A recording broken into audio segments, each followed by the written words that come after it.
Furoda ini ada main lah dalam tanda kutip travel, oknum pemerintah Arab, bahkan Kemenak termasuk di kedutaan. Katanya, bener nggak nih Pak?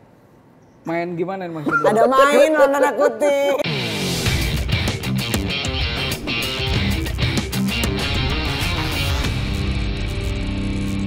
Nah buat jamaah nih supaya tidak terulang, kan jamaah kan kemungkinan uangnya tidak kembali juga kan.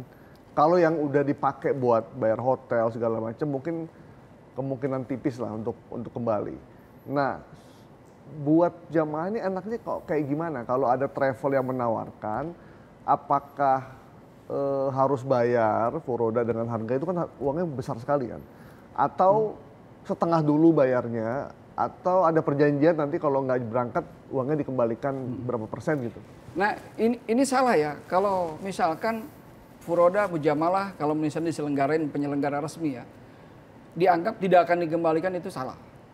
Karena saya yakin optimis semua akan mengembalikan, bahkan 100%. Karena begini, Furoda ini contohnya travel saya. Hazanah Tours itu orang daftar Furoda itu membuat MOU. MOU di situ banyak klausulnya. Di antara klausulnya apa? Misalkan jikalau gagal, karena kita tidak bisa menjanjikan 100%. Salah kalau ada travel menjanjikan Furoda Mujamalah pasti akan berangkat. Itu satu hal yang salah menurut saya. Jadi harus MOU. MOU di antara poinnya yaitu jikalau gagal maka uang kembali 100%.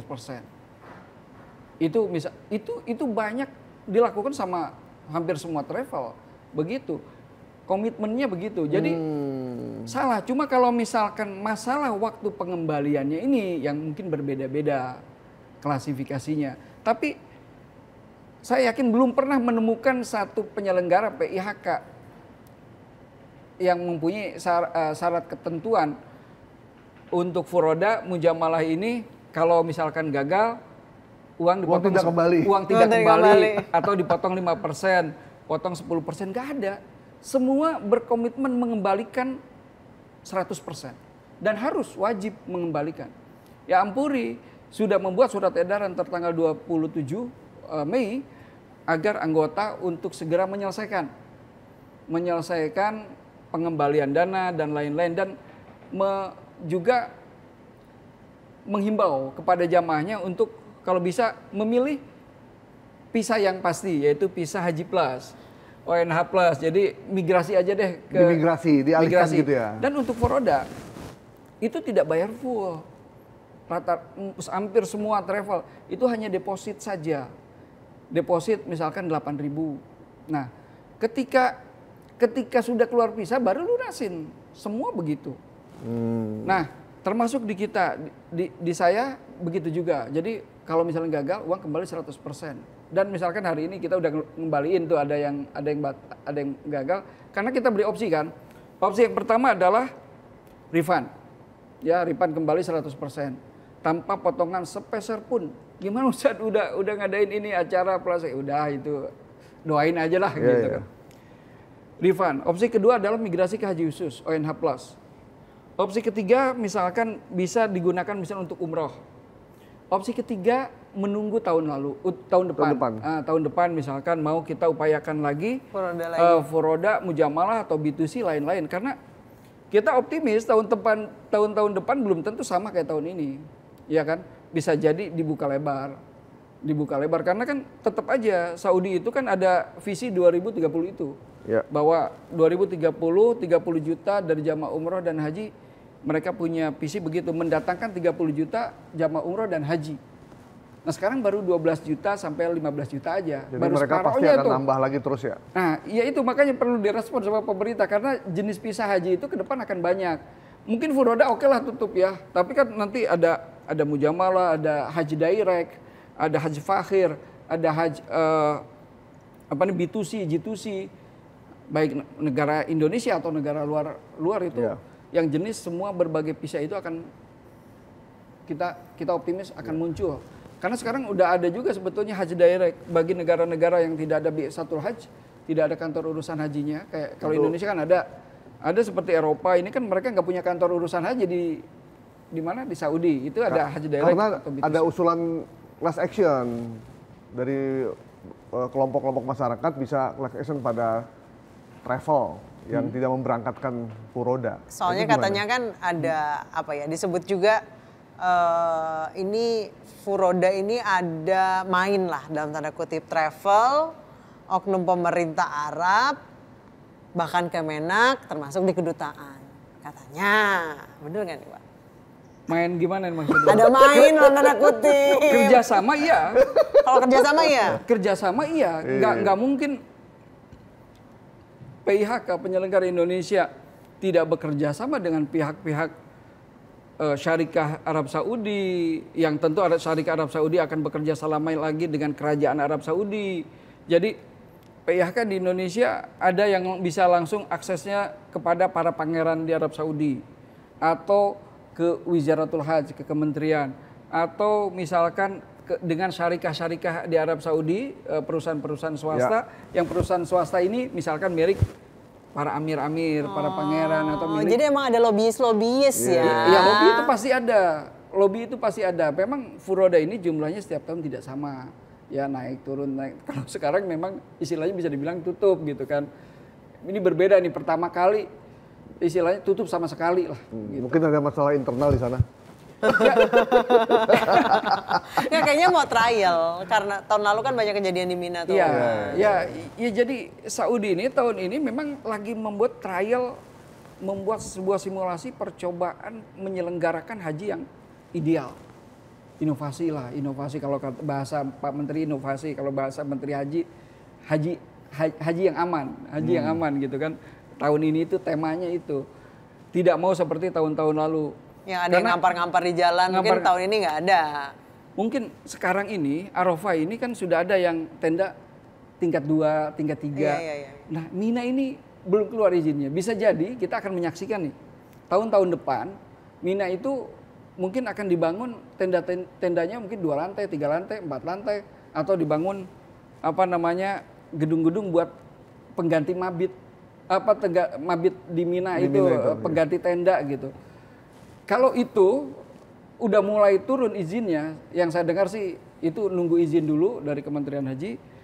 Kalau sudah keluar izinnya dari Kementerian Haji, mungkin Majelis Fatwa Ulama Arab Saudi juga, boleh nggak tenda misalkan 2 lantai, 3 lantai di Mina gitu kan.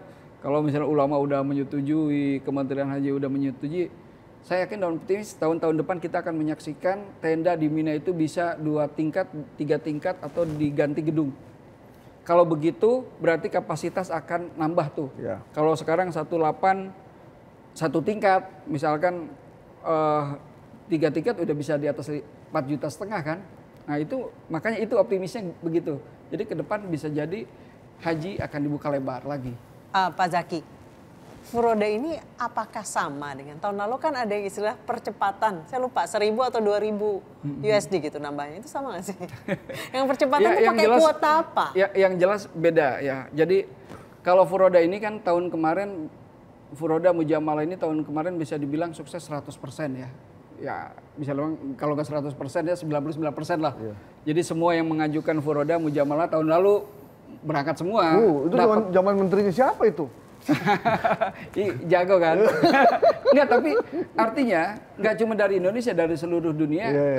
Mujamalah furoda ini tahun kemarin lagi mudah-mudahnya lah. Nggak hanya Indonesia.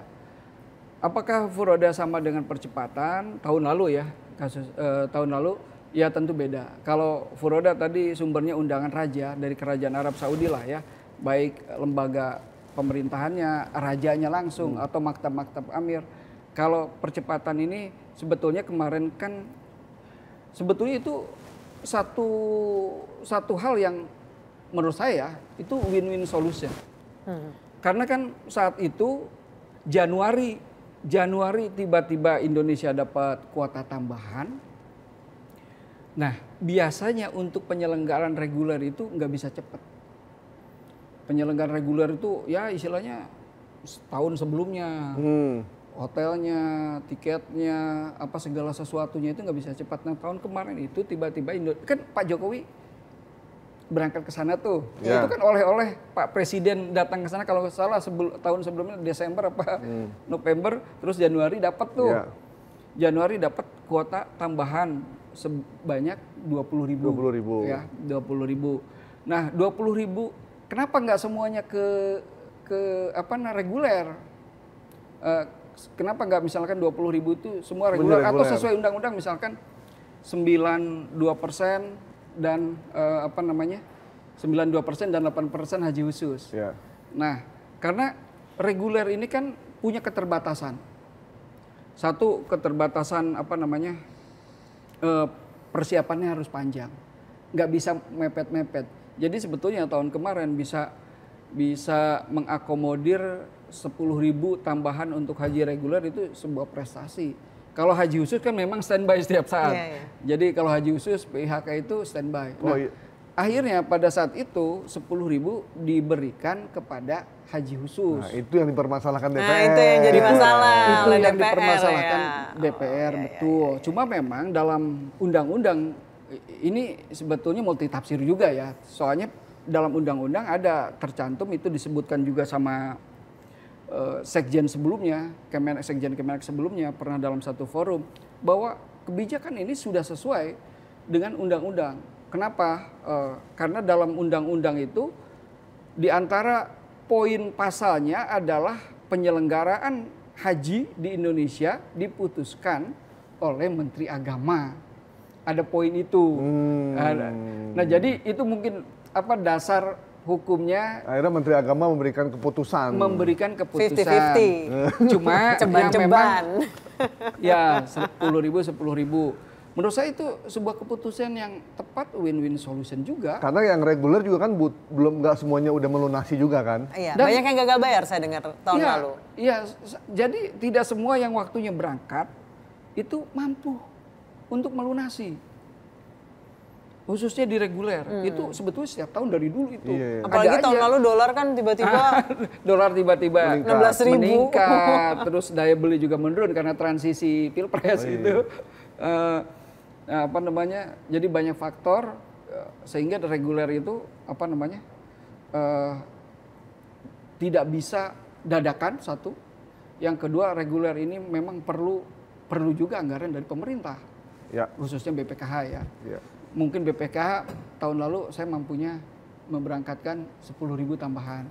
Kan itu juga Kemenak harus menyiapin satu embarkasinya, nyiapin pesawatnya, khususnya nyiapin tenda, itu yang nggak mudah. Karena kapasitas Mina itu yang terbatas. Jadi kalau misalnya semua diambil reguler ya mungkin khawatirnya dampaknya nggak bagus. Makanya tahun lalu penyelenggaraan haji itu luar biasa sebetulnya ya. Kalau kita mau objektif ya, kita nggak politis lah, nggak pro sini pro sana. Itu menurut BPS itu sampai 89% kepuasan. Karena saya melihat tahun kemarin itu lancar banget, nggak ada masalah sama sekali, gitu kan? Ya mungkin masalah-masalah dikit ada lah, tapi secara general itu lancar ya. Baik reguler, haji khusus, gitu lancar. Cuman kemana sekarang Menteri Agamanya hilang? Gitu Mas. Ya gitu. yang jelas ada. Oh ada. Pak Zaki ketemu ya? Ya saya dengar lah. Iya yang jelas ada lah. Tapi kan gitu. Tentu kebijakan Menteri Agama itu tidak mungkin sendiri gitu kan. Ya artinya pasti berkonsultasi dengan Bapak Presiden mungkin ya. Berkonsultasi dengan sesama menteri, Menko mungkin. Sehingga sambil memutuskan itu ya sebetulnya ya tahun kemarin kan tahun Pilpres, yang menjelang Pilpres, penyelenggaraan haji itu ya tentu ada bumbu manisnya. Udahlah, urusan haji nggak usah dibawa ke politis lah ya. Ya sebetulnya begitu. Kita aman damai aja lah gitu. Nah itu tadi, tapi udah terjawab ya berarti ya, bahwa Furoda ternyata memang ada di undang-undang. Iya. Disebut di undang-undang. Nah saya tuh penasaran kalau jemaah haji reguler, jemaah haji khusus, itu kan kalau misalnya sakit atau terjadi sesuatu di sana kan full cover oleh Kementerian Kesehatan. Enggak, Kementerian Kesehatannya sana katanya ada yang sampai stroke, operasi otak segala macam itu semua full sana. Nah kalau Furoda ditanggung juga nggak sih? Oh iya tentu. Jadi Furoda itu kan ada asuransi. Kita itu asuransi itu bisa dibilang dua ya. Satu asuransi yang kita beli sendiri, yang kedua asuransi yang include dengan visa, baik visa umroh, visa haji semua iya, ada. iya. Jadi sama ya perlakuannya ya dengan Perlakuan reguler sama. dan Terus yang plus kedua biasanya baik haji ONH plus ataupun furoda dalam jumlah batas kalau ONH plus itu per 45 jamaah itu mesti ada 1 dokter ya. Iya. Nah furoda juga begitu. Jadi artinya grup-grup furoda juga selalu ada nyelipin dokter gitu, dokter kayak tahun kemarin ya kita selenggarin ada dokternya gitu, dokternya dokter jaga, kan memang beda ya. ONH plus atau furoda ini rata-rata kan segmennya menengah ke atas, terus programnya bintang 5 yang nggak begitu capek haji, itu memang bisa dibilang tingkat sakitnya itu rendah. Ya tetap ada aja yang sakit kan, tapi karena mungkin di Madinah bintang 5, di Mekah bintang 5 nggak capek. Pilek sih Pak biasanya. Ini ya pilek Pilek sama batuk itu, batuk. tapi itu tetap dokter jaga itu setiap hari ada. Setiap hari misalkan sehari itu 2 kali pagi sore dokter jaga yang bareng grup ya, yang mendampingi jamaah itu dokter itu biasanya dia jaga. Kalau nggak tertangani sama dokter yang kita bawa dari Indonesia, itu ya ke rumah sakit. Mau sakit apapun akan dilayani oleh kerajaan Arab Saudi. Ya. Oh, Pak berarti Zaki, termasuk yang itu ya? Iya masuk.